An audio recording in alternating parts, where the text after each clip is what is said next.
Welcome back, everyone. You'll notice I'm in a different car than what I normally would drive. This is a 2005 Toyota Corolla that I just bought for $1. Now, there's more to the story than that. I have a coworker who I've worked with for nearly 18 years, and this was his wife's car, and they just bought her a new one. So his wife wanted to do something nice for somebody. So when she decided to get rid of this car, she was offered about $1,300 for it at the local CarMax. And but I was gonna offer to buy the car because that's a pretty good deal for, you know, an 05 Corolla that runs and drives. That's not a bad price. So I said, you know, I have a cousin who might be in need of a car, and if you want, you know, maybe we can do a little better. So I reached out to my my uncle, who is my cousin's father, and in the meantime, the price was lowered from $1,300 to $1. Ses like, you know, I'd rather it go to someone who needs it than, you know, I don't need the money that bad. So I said, you know what? I'll take it. So we just did the paperwork. I just bought the car, and rather than giving it to my cousin who doesn't want it because it's an automatic, we're going to give it to my dad. He could use the car. His truck is in rough shape, and this is in better shape than what he has now. But this thing's got 123,000 miles on it. And from what I've been experiencing so far, it's in really remarkable condition. It definitely needs tires.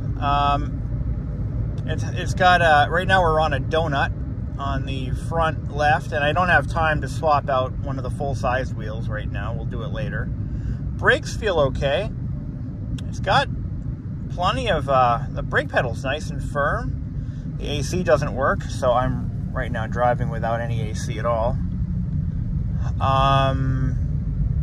It's got a new stereo in it, full screen, max precision, or max speeding, what the fuck, I don't know what that is. Yeah, it's like an Android head unit in there, basically. It's got a quarter of a tank of gas, so it can go to the moon and back. It's got issues, though. Again, no AC, so I'm roasting right now. Don't mind me. I'm gonna actually, when I get home, I'm gonna try to do a couple of things, see if it works. We're gonna try to charge the AC with one of those fix-it-in-a-cans. Give it a try, see what happens. Automatic transmission shifts like butter. The engine runs like a top. This is a Toyota. This is why people buy Toyotas, because they are reliable. But I said once, and I'll say it again, I've never driven a Toyota that I've liked. This thing really doesn't, it just feels wrong. I don't know, every Toyota that I've ever been in, the seating position, something with the seating position just feels a little off. I think we might have a bad wheel bearing. It does sound a little rough. That could be the tires, though. I think we have a low tire. I'm gonna have to do something about that. But as far as the overall integrity of this car, the thing's what, 2005, so it's yeah, nearly 20 years old. It's 19 years old. This is a 19-year-old car. Holy shit. 19 years old. Low miles for 19 years. But, wow, it's incredible. This is a 19-year-old car. And it's got its quirks. There's a power steering leak. It's got some rust. But on the outside, it looks beautiful. Honestly, a good coat of wax. This thing would look brand new again. The only real issue on the exterior is the wheels. Typical of a Toyota, the clear coat is gone on all 4 alloy wheels. But for a 19-year-old car, I mean, holy shit. This thing is unbelievable. Unbelievable. I'm just blown away. I mean, regardless of what I paid for it, the market value, you know, basically we live in a time where if a car can take an inspection sticker, and this one is pretty close to it, it's worth every penny of $1,500 to $2,000. And you know what? She even vacuumed the damn thing. She actually vacuumed this car. All the power windows work, the power door locks work, the lights work. What more could you ask for? You know, this is the $300 car that Dave Ramsey says everyone should buy. This is it. This is why you buy a Toyota. Now, will my Mazda hold up like this? Hell no. It's right behind me, by the way. That's my car behind me. I don't know if you can see it. Little red Mazda CX-5. Amelia's driving that. But my God, this thing is incredible. The HVAC control jams up in the vent position for some reason. I don't know why that is. I'm not going to fix it either. And this thing doesn't stay shut. The latch is broken. But this is the Corolla Model S, or the Corolla S. This is the sportier version. It's got the rear spoiler. It's got the alloy wheels. And, you know, it's pretty well equipped. It's got the dog hair. But everything works except the AC. And to an extent, the power steering. Brakes are nice. They're a little, got some feels like some hot spots in those rotors. But you can feel it in the, kind of feel it in the pedal or in the steering. It kind of shakes a little bit. Amelia's car has the same problem. It's just cheap rotors and cheap pads, and they, you know, they go to shit pretty quick. But holy crap, this thing is remarkable. You know, I remember when I was a kid, you know, a 19-year-old car would have been from so when I started driving in 01, so that would have been like a 1980, you know, whatever. And back then, you didn't, in New England where I live, you know, there's a New York plate in front of me, but there's another New York plate. I live in New Hampshire. Back then, you just didn't see cars from that time. They just did not exist. They were not on the road. But I still see this generation Corolla all over the place. They're like cockroaches. They don't die. I was told that it smells like burning oil if you drive it too long, but I don't see any major oil leaks. I mean, this thing is incredible. I would daily drive this car. I would totally daily this car if this were mine. 100%. Obviously, I don't need a car, and this isn't mine. It's going to be my dad's, but you get the point. This thing has a GPS. See the GPS antenna right there. That's cool. 19 years old. You know, and it wasn't like it was garage kept. You know, this was a car that somebody drove until they died, for real. Like, the person who owned this car knew. She drove it until she died. And, you know, her daughter ended up with it, and that's how they ended up with this car. But what a little gem. And it's so comfortable. See, look at these seats. These are cloth seats.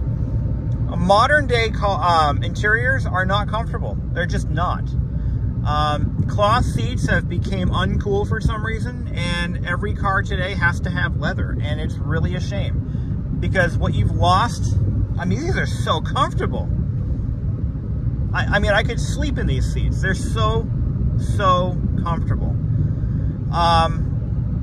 Man, it's crazy how much we've lost in the race to what is now the modern car. You know, this thing doesn't have any tech gadgets. It's got ABS, but that's it. But airbags, ABS, what more do you need? You know? But I gotta say, you know, this was the bargain of a lifetime. And it'll get my dad, you know, he's at a point where he doesn't want to put money into his truck, and he's got some other stuff going on that he has to tend to. So we're going to bring this to my house, and we're going to kind of check it over and see just how bad it is. And I'm going to try to get the AC going. What the hell? It's like, you know, I'll spend the money on one of those fix-a-flats in a can that also has some AC refrigerant and some oil. Pump it in the system. He's not going to pay to get this thing fixed, so we'll give it a try. Then I'm going to go ahead and we're going to just kind of check over all the fluids. I checked the automatic transmission fluid, and it's clean. It's red, bright red. You know, it's not burned. This thing shifts like a dream. Now, anytime someone asks me what kind of car to buy, I always say just buy a Toyota. Just if you're asking me, just buy a Toyota. And this is why. Because these cars are built so well. At least the older ones were. And you're not going to, you know what? You're not going to find a 19-year-old Ford Focus that doesn't need major work. You know, you're not going to find a 19-year-old Chevy or a 19-year-old Nissan or a Honda that doesn't need some kind of major repair or is completely destroyed from rust and all these other mechanical issues, leaks, transmission problems. But a 19-year-old Toyota speaks for itself. There's a reason why these cars are so popular. And this is why. I mean, look at the interior. This thing was never garaged. The dash is completely free of cracks. The interior is in beautiful condition. The seats, floors, it's got the original floor mats. I mean, what an absolute bargain. It's got some rust, and we'll take a look at that in a minute when I get this thing home. So for now, I gotta just, let's just get it home. I'm gonna put some gas in it, maybe. It's got very little fuel, a quarter of a tank. I'm not gonna fill it though. We'll put some gas, we'll get the AC going. I'm gonna check some filters, and we'll see what this 19-year-old Toyota Corolla really needs. All right. So one observation, and you can't tell by the, you know, on the camera unless smell-o-vision becomes a thing, but this car has got a water leak somewhere. I can smell a bit of a punkiness to it. It smells like a Volkswagen. Again, power windows, they work beautifully. Every time I get a car like this given to me, or I find one somewhere, it always, nothing works, you know. So why don't I buy a Toyota? Why am I driving a Mazda CX-5? Well, have you driven a Mazda CX-5 and a RAV4 side by side? There's no comparison. The Mazda is a better driving vehicle, hands down. The RAV4, on the other hand, will outlast a CX-5. I mean, if Toyota hasn't changed that much, I would say that the RAV4 will probably outlast the CX-5 2-to-1. You know, so the cousin I was going to get this car for, he's got a 2008 RAV4 that is a complete basket case. It's got 205,000 miles on it, and this thing is ready for the boneyard. It was beat to hell and back. And, you know, there's not a straight body panel on it. And he didn't want this car. He wanted his RAV4, which, you know, hey, it's fine, you know. My dad doesn't care. You know, he's beyond a point in his life where he needs to drive something that, you know, he just wants something that gets him to work and back reliably and with very little fuel expense. And he's going to love this car.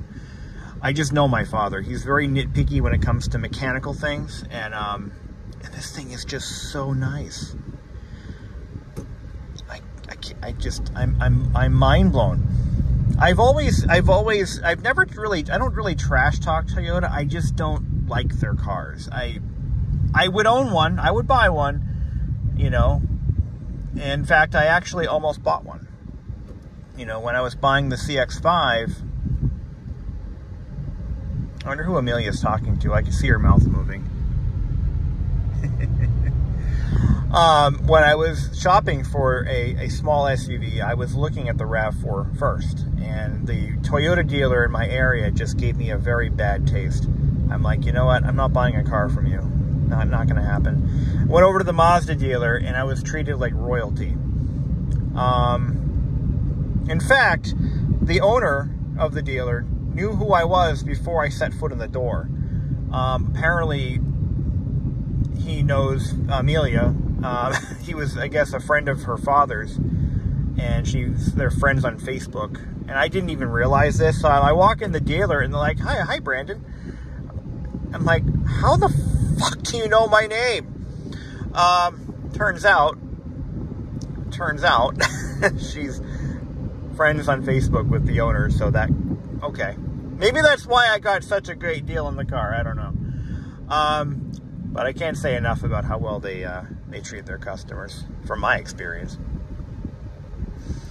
But we're not overheating, so so because I don't really know this car, I'm checking everything. I'm looking at coolant temperature. I'm looking at, there's no oil pressure, but no warning lights. Maintenance required. That's just a simple reset, probably oil change interval. It's got 123,000, and look at this thing. It's freaking mint. Built in, it's got the anti-theft system built in. This door that won't stay shut. What's in here? A little CD pocket, a factory stereo. Does it have a CD player? No, that's a mechless unit, I think. But we got to get this thing to the house. Got to fill the tires. This thing is nice. I'd keep it for myself, but I don't need it. Oh, this is sweet. Now, what I would do to a car like this, you know, and we'll talk a bit more about this when you get it home, but I would spray it with fluid film, just undercoat everything, and that's going to slow down, or at least slow down the rust. It's not going to stop it, but it will slow it down. You know, these cars tend to get eaten up in the New England roads because we do use a lot of road salt, especially on the highways. So because I drive on the highway now, where they use a lot of sodium chloride liquid salt on the roads, you know, because of that, I make sure to spray the shit out of my car every fall, you know, just to protect it. And it works because all the areas that get hit with the oil aren't rusting. So, you know, but yeah, the real issue with this car, as far as I can tell, the real problem is going to be the tires. We'll probably have them put 2 front tires on it and call it a day. That's it. Just 2 front tires and you're good to go. And that'll get him through the winter. You know, the guy's 61 years old now, and he still works for a living, and he still has to commute. And this is a nice little car. See, with cloth interior, you don't even need heated seats. I've had heated cloth interior, but it was kind of redundant. I really miss this type of a car. I miss the quality. I miss the simplicity of it all. But on a side note, this is the Toyota Corolla that Hyundai copied or tried to copy with the is it the XD or the HD? The HD Hyundai Elantra, that 2007 model year to 2010. This is the car they were trying to benchmark. You'll notice very similar styling cues. The interior is very similar, the way the knobs are laid out. And that was around the time they hired one of the former Toyota quality control execs and said, hey, we need help. And there's definitely some Corolla influence in that generation of Elantra. But the driving feel on the Elantra, I kind of prefer. I liked it more. Better transmission in the Toyota, though. Of course, the bar is pretty low there. The Hyundai transmission is a dog and has a high failure rate. But everything else, I mean, the layout of everything in this car is, it's like I'm in my Corolla. I mean, my Elantra again. The steering wheel doesn't telescope. I checked for that because it's in a really uncomfortable spot for me. Yeah, if it telescoped, that would be different. So I rented one of these brand new in 04. This style came out in 03. And I rented one when I was having some work done to my Nissan Frontier back in 04, 05, maybe it was 05. And yeah, I rented one of these brand new. And again, it was a nice car, but what I didn't like about it, I recall, was the throttle tip-in. When you hit the throttle, it's too aggressive. You know, it was way too aggressive. It just opens the butterfly just opens way too fast. So the car feels like it's punky at first, until you realize that, oh wait, it opens all the way right at the very beginning of the throttle travel. So it quickly runs out of steam. But anyway, looks like the clock doesn't work. That's better. Oh shit. Oh, I got it working. I hit it, but I knocked it in. Oops. Sorry, Dad. I just bumped it, and it fell into the. But it works now. Yeah. So one of the things I want to bring up in this little drive here is if you look at the instrument cluster, it's white faced. Now, in the early 2000s, like probably starting around 2000, 2001 to about the mid 2000s, white faced gauges were kind of a pseudo status symbol. And the sportier or luxury versions of cars started coming with these white gauges. Now, they're not backlit in the traditional sense. They're Indiglo backlit, like an Indiglo watch. I usually wear an Indiglo watch. I'm not wearing mine right now, but electroluminescence is how it works. And so those gauges were something of a status symbol for quite some time. Maybe 5 years. Okay, so 5 years. Until automakers started redesigning their instrument clusters, you know, for the modern era. But yes, for a period of time, those were symbolic of a higher end model or a sporty model. And Hyundai, I think, is what ruined it. So once Hyundai started getting those gauges in their cars, it was kind of over. Hyundai and Kia. All of a sudden, it wasn't cool anymore. So you'll find that base model Hyundai accents from that particular time frame were, they had the Indiglo gauges in them. And at that point, everyone stopped doing it. But Chrysler was heavy with the white face gauges. Toyota put them in the Corolla S, in a few other sporty models. And by the way, this Corolla Model S, I keep calling it a Model S, trim level S, trim package S, whatever the fuck. It has rear drums. Yeah, rear drums. And this is the sporty Corolla. Toyota loves their drum brakes. But yeah, again, those little Indiglo gauges, that was a thing. Because when I was in high school, and later, you know, as a young adult, I remember like looking at ads for new cars, like those. I used to get those dealer advertisement brochures, and woo, wow, we've got white gauges, Indiglo, electroluminescence. Yeah, you know, not a thing anymore, but that kind of looks cool. It's kind of it's a piece of history. So this is the $1 Corolla.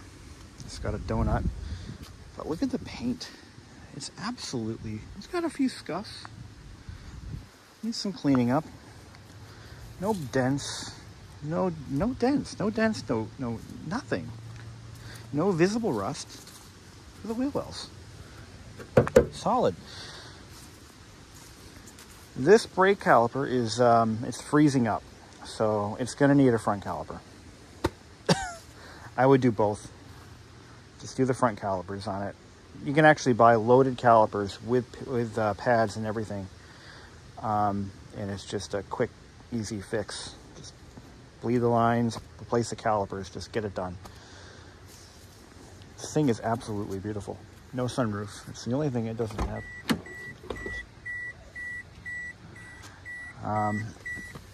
Let's take a look at the engine. So yeah, they had a dog. Yeah, that's obvious. Got some yellowed headlights.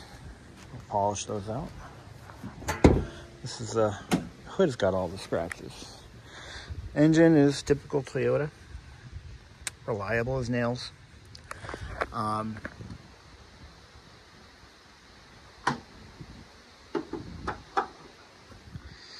What I'm going to do is I'm going to run to the auto parts store. I just filled the washer fluid on it because I had some. The power steering fluid, a little dirty. This is where the rust is on the tower. It's a little dirty fluid, but probably never been changed. Look at the heat shield. The heat shield's not even rusted off. Looks like it had an AC line replaced. That heat shield looks brand new. That little cover there. But here's the problem. If you don't live in New England, you don't understand. So this pinch weld is not rusted through. It's still there, but it's got some scaly rust on it. All right? Yeah, a little scaly rust.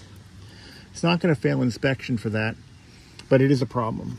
And underneath this plastic cover here, I guarantee you the rocker panels are probably completely gone. Right here, and that's where they start. The frame, the frame box sections, the frame rails, those are intact. The control arms seem to be okay. I mean, the car is solid where it counts. But where cars really typically rust out here is in the rear wheel wells, and they seem to be okay. Same story on the passenger side.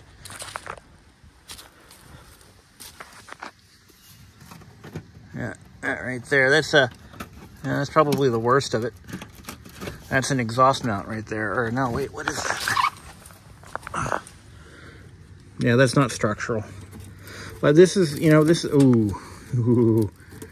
Okay, yeah, don't put this on a lift.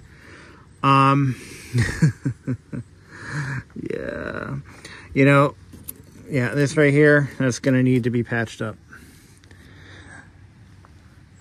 Yeah, don't jack it by the pinch welds. But no visible rust. Ooh. Yep, that's all good. Seam sealer looks factory. Let's unlock the doors. Where's the door unlocker?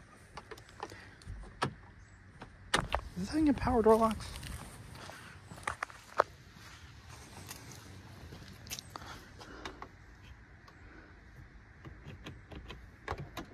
Usually they're linked to the driver's side. No way, it doesn't have power door locks. That's impossible. I guess it doesn't. Yeah, it does. It does. So, yeah. But look at the, other than a really good cleaning, you got factory floor mats under there. Is that a cup holder? Cup holder. No fold down armrest. This was a Corolla after all. All right. Let's pop the trunk.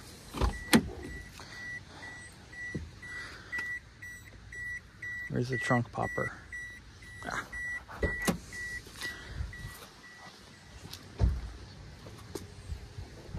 Yeah, these plants have to come home. Free plants.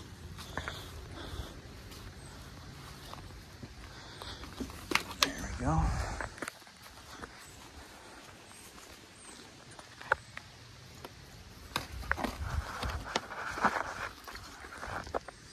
But I mean, the rocker panel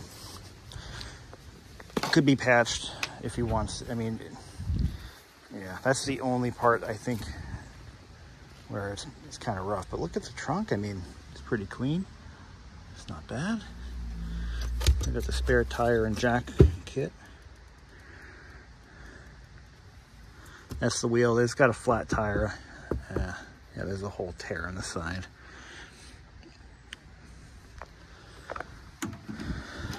Side trunk release. Look underneath. The axle beam's got some corrosion, but it's not scary yet. This is a car that you'll probably get maybe 1 or 2 seasons out of, and that's it. Up here. Doesn't look like it's ever been in a collision. Let's see if we can get that AC running. So yeah, that one bit of rust is scary, and that's the rocker panel. And that's not unexpected on a car like this from this area. You know, if it were me, I would have taken the $1,300 offer from CarMax. But they wanted to do something really nice, and I'm hoping that my dad can actually get this thing inspected legally without any issues. But a repair like that, he can do. He's more than capable of doing. And it should be pretty easy. There's no holes in the floors. That's not really the concern. It's the pinch welds. So, yeah, the car is safe for the road. It's just you can never jack the car up by the pinch welds anymore. You cannot do it. Like a roadside tire change now becomes a safety risk because the jack will go right through the rocker panel. So you have to find an alternative jack point. So, you know, that is a thing that happens. It's really unfortunate that this is normal for New England. So we're going to put a little bit of gas in this car. It's got like less than 1/8 of a tank now. We're also going to try to recharge the AC and see if we can't have some comfort on the way to my parents' house. My mom's going to give me a ride home. Amelia's got obligations, but it was very nice of her to give me a ride out to pick this thing up. Definitely have a bad caliper on the driver's side front. It's not unreasonable to just buy 2 loaded calipers with new pads, throw them on, re-bleed the brake system, and be done with it. You're looking at a couple $100, but again, it's a free car. Now that's the other thing, a free car is not a free car. And that has never been the case for any car I've ever picked up. And I've had a couple of cars given to me in my life, maybe 3 or 4 actually. And they've always been free for a very good reason. But here's the thing. A car like this, you're going to find at a typical buy here, pay here used car lot. Like maybe not a JD Buyrider, or like a chain. Look at that. Nice old Acura blue smoke. You're not going to find this at a chain dealer, perhaps, but you'll find it at one of those little rinky-dink Jack's used car places, you know. And that is the reality. You know, and someone who's desperate for a car, they're going to pay $2,000-$3,000 for this thing because holy crap. I mean, look at the condition it's in. It's clean, it runs and drives. It's a nice car in all other aspects. But you're going to pay $3 grand for this car, and you're going to find out very quickly that you're going to have to do some body work. And it's not to the point where the car is unstructurally sound. I know. I grew up here. I know what structurally sound looks like. I bought one such vehicle that was completely unsafe to drive and could never be fixed. I've been there. I was young and stupid, and I wanted a Nissan Maxima in the worst way. The 1989 model year, beautiful car. But let's get over to O'Reilly's here. No, they're not paying me. But we're going to take a look and see what kind of magic chemicals we can dump in this system and make it cool again. I can't wait. We're going to do what you should never do. Nobody should be doing this shit. It's unsafe for the ozone layer. It's just bad, bad, bad. But we're going to do it. All right, I figured out how this can works. So now we're hooked up to the system. what you want to do is squeeze this in upside down, I believe. I haven't used a can like this. The ones I used to use, I haven't done this in like 15 years, but I think you have to hold it upside down. Shake can well, screw in. Hold can up at a 12 o'clock position.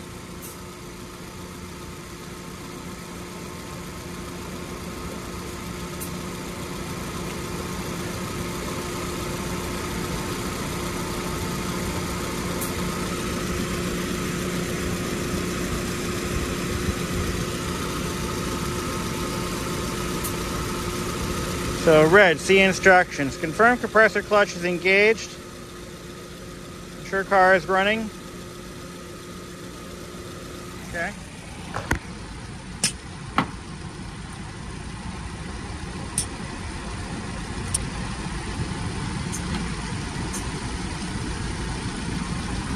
The compressor's not kicking in. I think we have to turn it off again. So the compressor's not kicking in. This isn't going to work for us. I thought I heard it going, but it's not. You can actually bypass the temperature or the pressure switch to manually drive it in to get it going, but that's not happening. So I think we have a problem. Probably should have checked to make sure the compressor is not frozen. And it is. All right, guys, I tried to refill the AC system in this car and it was not successful. Let me tell you why. So one of the first things I should have done is check to see if the AC compressor is locked up. And you can do that by just trying to rotate it by hand. So it's locked up, and that tells me that the clutch is probably burnt up too. And what happens is when you try to run an AC compressor that's been locked up, the electronic clutch is going to go. So there's a catastrophic failure more than likely in the system, and there's no easy, cost-effective way to get that going again. That AC's done. But just for shits and giggles, I'm going to try to free it up. I got nothing to lose. We're going to grab a pair of channel locks at the house, and we're going to try to make it work. But we got to get gas first. And I'm going to put, a couple bucks into it. Not too much, because it's not my car. But I do want to see something out of that AC. But it feels like the compressor is completely frozen. That's the thing that happens to these units as they get old and they die.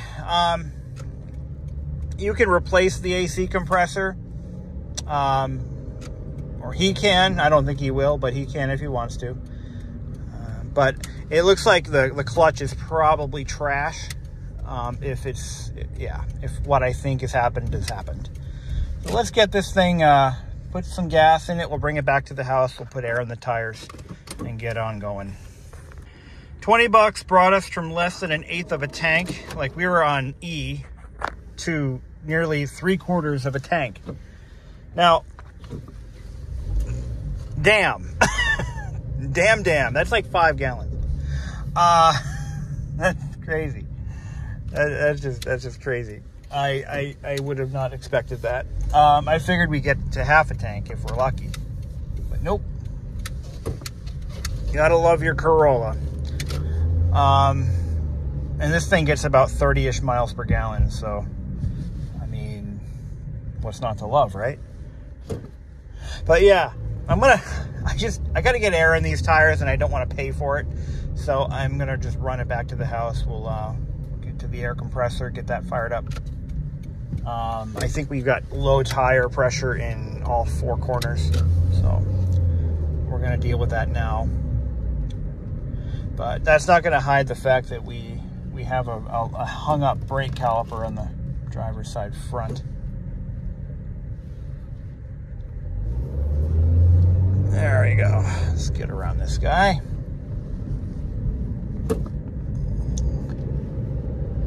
But what a nice little car. Honestly. And it's a shame that cars up here rust. I mean, it really is, because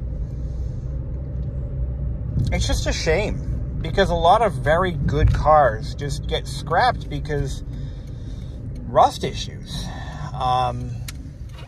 You know, and it's really, really sad. Really sad. I had a neighbor once with a 1992, 91, one of the earlier years, Buick Park Ave. Every option known to man, everything worked. Beautiful car. It was like one step below a limo. This thing was incredible. He was a curb. See, he bought and sold cars. That was how he made his money. And this car was absolutely mint, except for all the rust. The car had to be crushed. It couldn't be saved. It was so far gone. But if you look at it from the outside, what a nice car it was. So that's why I do the oil undercoating on my car, because I bought it new. I want to keep it new. You know, I want to keep it around for a while. I don't want to buy another car in 10 years. Like, I'm done with that. Like, I'm so done with that.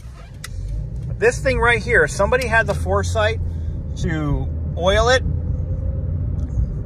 it would be a much better car 19 years later. Oh, and by the way, I did confirm this is a one owner. This is a wrong street.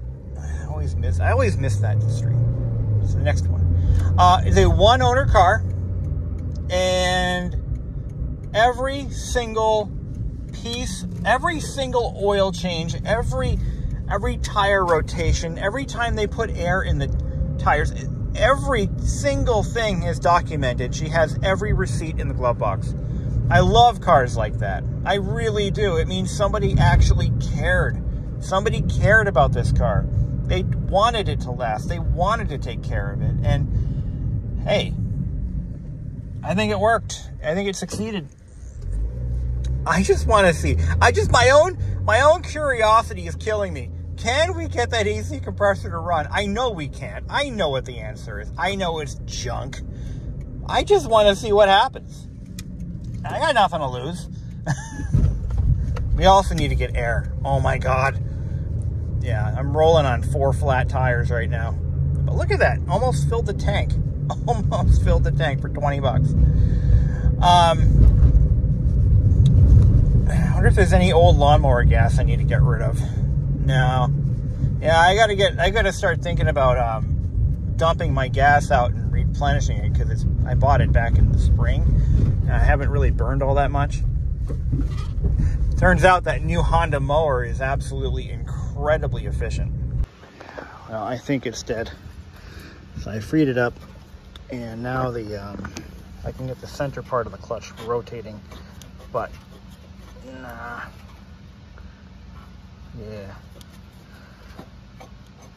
Yeah, it's done. Yeah, it's dead for. Yep. And now that the electronic clutch is probably toast. Yeah, it doesn't have a chance in hell. So it's gonna need a compressor. Of course, we knew that. Yeah, but it rotates. Yeah, but it's binding up. You can't force a dead compressor into submission. Unfortunately, it doesn't work that way. What surprises me most about this car is there are no suspension clunks. It drives like a car with about 60,000 miles on it. In all honesty, I mean, despite the known issues, it runs and drives like a 60,000 mile car, despite having twice that. I don't know. I should have. Yeah, this I think is a timing belt engine, and I don't know if that's ever been changed. Toyota is one of the weird holdouts for timing belts. Now, I don't have anything against timing belts. The real problem is when the car ends up in the hands of someone who can't afford to change the belt, then it becomes a problem. But I've owned many cars with timing belts, and I've had many timing belts changed. it's really not that bad. You know, it's a couple $100. Yeah, it's a lot of money to, you know, to many people, and I understand that. And when I was younger, it was a lot of money to me, but as I've gotten older, it's just, you know, just another Tuesday. But the point I'm trying to make is, you know, the only real problem with timing belts is they often don't get changed. And when they don't get changed, pop goes the weasel. You know, your motor's done. I don't remember whether this is a timing belt or a chain. Now, timing chains, you know, they can last the life of a car. You can get 200,000 miles out of them, you know, as long as you're maintaining your car, changing your oil on time, you know. Shouldn't be a problem. But you feel that there's a reciprocal shake here. And I think once we cure that brake problem, we'll be all right. You know, once we resolve that issue, it'll all be good. See it? I don't know if the frame rate of the camera is matching it or not, but it does have like a shake, no shake, shake, no shake, shake, no shake. That could make a great song. She's got plenty of life in her. But I'm gonna tell my dad, you know, before you sign that title in your name, make sure it's something you want, because, you know, look it over, because we can find another home for this if he doesn't want it. You know, if he finds that this thing is too much of a money pit for him, and he just might, you know, my dad's he's a mechanic. He knows how to fix cars. You know, he knows what he's doing. Of all the people I would give this car to, he would be one of them. You don't want to give a car like this to somebody who's broke and not mechanically inclined, because this car will bankrupt that person, even a free car. And that's my point from earlier. A free car is not always a free car. You know, my first car I got for free, and it cost me roughly $3,000 to get it roadworthy. And for $3,000 at the time, I could have bought a fairly nice used car, like a really nice used car. That was in 2002. So, cruise control works. I can't figure out that aftermarket deck. I think it's CarPlay only. Doesn't appear to have a tuner at all. So, that's unfortunate. But he's got better stereos that can pop into this thing. And, yeah, I think he's got one with a built-in camera in the back, and you'd probably wire that up. But right now, the brakes are fine.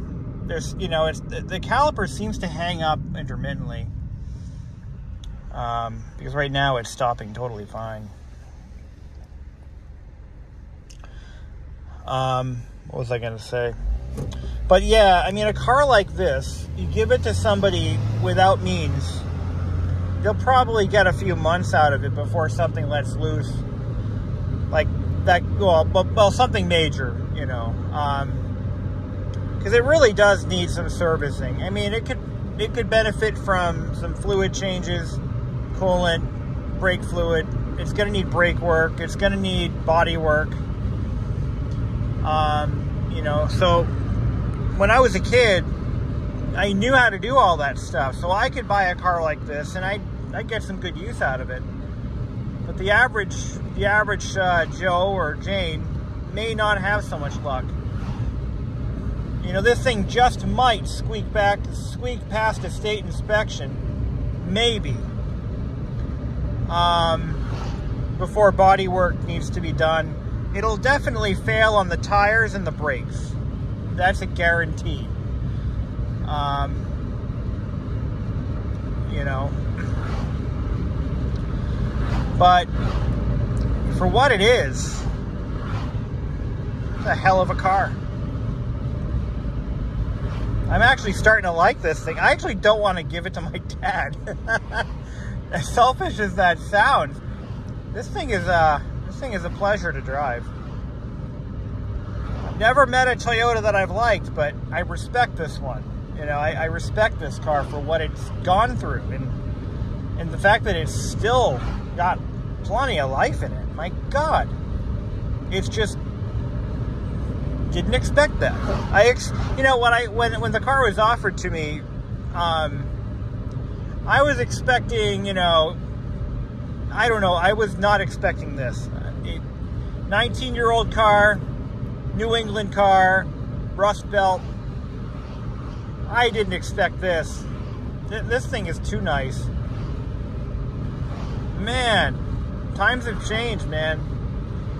When I was growing up, a 19-year-old car, I think I touched on this earlier in the video, but a 19-year-old car, you're looking at holes in the floor, just everything rusting off the car, engine problems, intake gasket leaks, misfiring.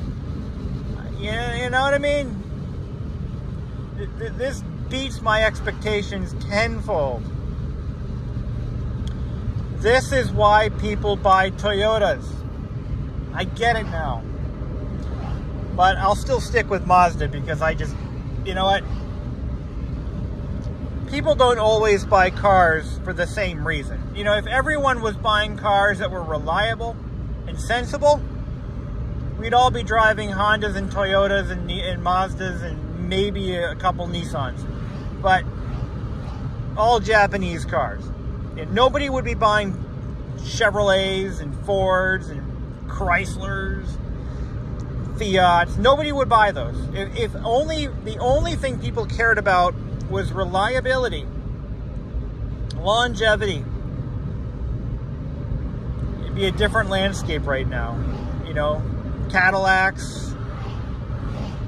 Nobody would buy those. Nobody would buy anything German, English, no Jaguars. You know, no Volkswagens. Nope. But cars provide more than just transportation. You know, it's that badge on the hood means something to somebody. You know, the body style, it invokes emotion in some people. Some people don't care, but others do.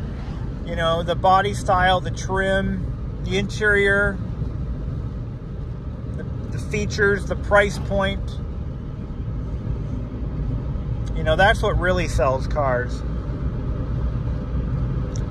But for those of us who only care about getting from A to B, Japanese cars all the way, well, Toyotas in particular, because that's the one thing that Toyota's really good for, or historically. You know, it's for me, it's not the price. I mean, Toyotas are priced right around what I buy anyway. I could have bought a RAV4 for what I paid for my CX-5, but the CX-5 gave me a better driving experience. It gave me I like the body style. I like Mazda's design language. I really do. You know, Mazda's color options are much bolder than Toyota's. You know, it's just a better feeling, better driving car than a RAV4. Priced about the same. But yeah, everything works except air conditioning. AC compressor's locked up solid. Well, it's trashed, which means that, now there's another thing. You could replace that compressor and it might be okay, but there is a very unfortunate reality that comes with that.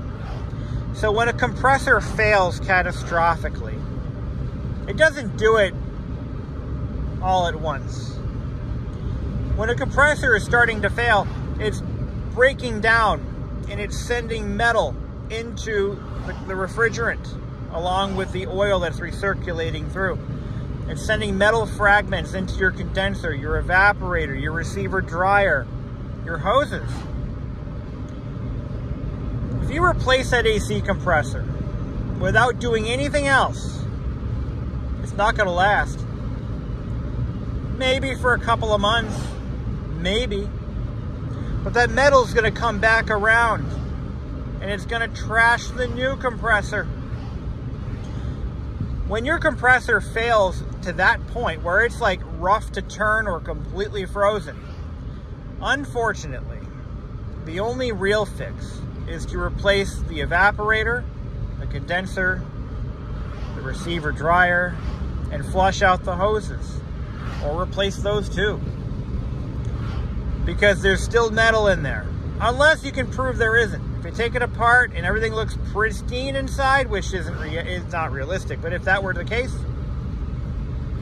yeah, swap the AC compressor out. Should be fine. But then you run into the problem with the current state of aftermarket and rebuilt parts. It's not what it used to be.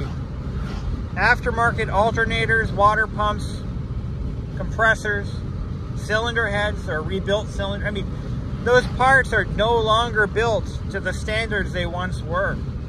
They're actually quite shit right now. Starters, especially, alternators.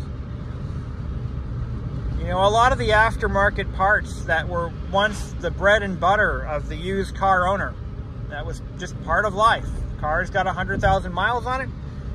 We got to do this, we got to do that. New starter, new alternator, new radiator, ignition components. Those parts were once as good or better than factory. Unfortunately, times have changed. And a lot of those components are just not built properly. They're not built by skilled hands. They're not rebuilt by skilled hands anymore. It's a different world, a different automotive parts landscape. That's why, you know, when I buy parts for my own vehicles, I go OEM. I don't do rebuilt parts. I buy new, wherever possible. And if I can get it from the dealer, I will. I don't care what it costs. I don't want to replace it again. You know, that's kind of where I'm coming from. My time is worth more than a $50 or a $200 part. It's worth more to me than that. And of course, if you're in a position where you don't have that luxury, you know, you've got to do what you got to do. You've got to buy that AutoZone alternator, knowing damn well you're going to be back in there in 6 months to do it again, which happened to my father on one of his previous cars. I've been pretty lucky with my Miata. It only has 78,000 now miles.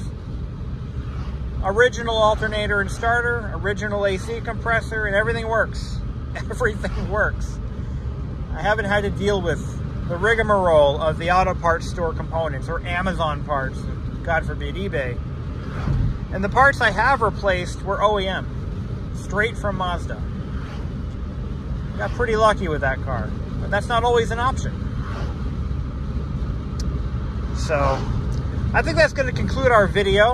I'm going to hand this off to my dad. We're almost to their house, and hand the keys over, and I'll be on my way, get back home, and well, I got to mow my lawn. Shit. It's Monday. Got to mow the lawn. Meant to do it yesterday, but I got to get it done. So anyway, thank you all for watching, and I hope this has been somewhat informative or helpful. You really should be looking at Toyotas if you're in the used car market. It's a fine vehicle.